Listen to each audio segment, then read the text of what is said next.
Did you know that there is this one secret thing that will guarantee your ideal body, ideal weight? And if you don't have it, odds are you will be off the charts, somewhere you really don't like to be in. And that secret is self-love. And first, before we go into proving and demonstrating that self-love, it really is that one thing that's missing from you, have your ideal love, your ideal body, let us define what does it mean to love. And the love is really great regard for one's own health, happiness, and well-being. And that's it, as simple as that. If you really love yourself, you want to ensure that you're caring for yourself.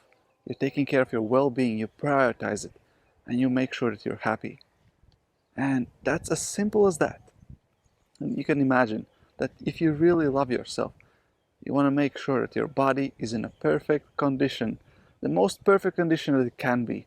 Or if it's admitting that it's already in a perfect condition, because there's nothing to do with it, you just simply accept it.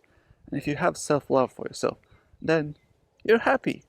You're in good health, and your body is happy. Your body is agree with you, with your mind, and you as a spiritual being. And as simple as that.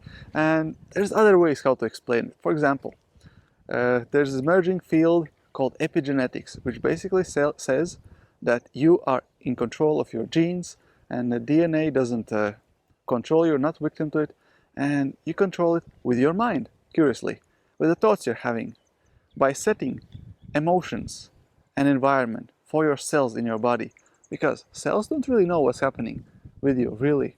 Are you imagining things happening? Are you imagining stress? Or it's actually real stress, there's predator about to kill you, and you have to run for your life.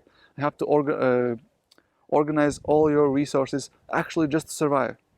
Or it's just imaginary. You're expecting someone to hurt you in the future based on evidence from past, and you have no way of knowing it will happen or not most of the time. So the idea is that if you really truly love yourself, that you are really kind to yourself, and make sure you don't put stress unnecessary on your body, because yes, there might be some risk of being hurt in the future, but not in the cost of hurting your body. Meanwhile, while you keep weeping and being sad and afraid and worry about the future, meanwhile your body is suffering and it's being in a mode of stress. And another way how to look at it is relationships. Everything in life is relationships. You can have relationships with everything and everyone. And in this case, you can have a relationship with your own body. And if you have a good relationship with your body, what does that mean? That you're healthy, your body is happy. Happiness for body means that health has enough energy to do whatever the body is supposed to be doing, maintain your physical fitness, and everything operational, running. And you can see that if you don't love yourself, there's some problems possible, like having too much weight or not enough weight. And you can already see the biggest opponent in this world against loving yourself is stress. It's a mental stress. And before we continue, I would love for you to also go a bit deeper and open your mind to the new age ideas, as such as thoughts become things, manifestation, and you can think and grow rich. You can also think and grow fat, or you can think and grow slim or skinny, up to you. Depends on how you think. And when I say think, it also involves subconscious mind. So it's not about only thinking consciously, it's also thinking subconsciously. And as we see that if you think bad thoughts, worry some thoughts, then your body is also in a state of worry, and it's not treating it well, and nutrition, energy doesn't flow as it's supposed to be, organs don't function as normal.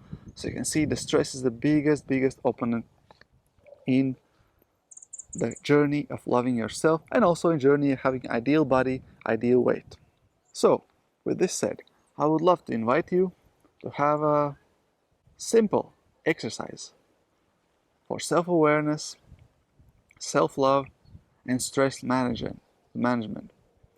And when we're talking about self-awareness, I know from my own experience that in very beginning, where I didn't really love myself that much, I didn't really want to examine my thoughts, my mind, and mindfulness and awareness exercises felt painful, and I really wanted to avoid them. However, as I build up my self-conscious, self-awareness, self-respect, self-care, I really start falling in love with my mind, and mindfulness starts to become more attractive. And you can use mindfulness to also identify source of the stress, mostly mentally and emotionally, and mitigate it just by pure observing. Other things that work most really well are walking. Just move your body. Make sure your body moves, and that releases stress. You can go for walks, run, gym, yoga, exercise. All those things work miracles. Another thing that's really powerful is breath works. Breathing. Just conscious breathing is good enough. You can also research and find other breathing exercises. But why breathing is so magical is that because breathing is both unconscious and conscious, it can be both. When you don't think about breathing, it happens automatically. When you think about it, you can control. And because of that, it means that breath is connected both to parasympathetic and sympathetic nervous system, automatic and voluntary.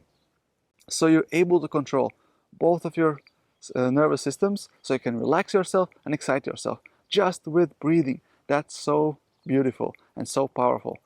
And it's very simple, very powerful. So slower, deeper breathing calms you down.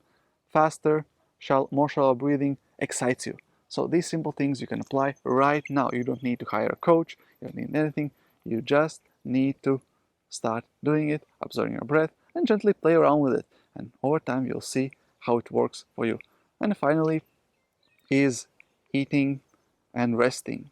So you want to nourish your body well with the good things. And when you're not stressed, you actually, curiously enough, make better food choices. So when you really love yourself, when you're in a good state, and you de-stress yourself, you tend to eat healthier automatically. You don't have worries about what to eat, what to not eat, what's healthy, what's not healthy. You automatically know all these things. However, when you're stressed, then you're in a state where you're not really loving yourself that much. You're more likely to go for junk food, more often than not, some unhealthy food choices, snacks, and all kinds of things that really make you even feel worse about and guilt afterwards. So you want to avoid that. So you want to start eating healthy. Note what you eat when you're in a really good state, when you're happy, what feels nice before, during, and after the meal, and do more of that things. Be prepared. See what works for you. See what doesn't work. Because each of us are slightly different. We all might have some intolerances, food allergies, and unique ways what's really suited for us. So make sure to really know and notice what works for you, what feels good, what tastes good, and choose more of that. And remember those choices, because once you're stressed, you might need some reminders and to know what actually works for you.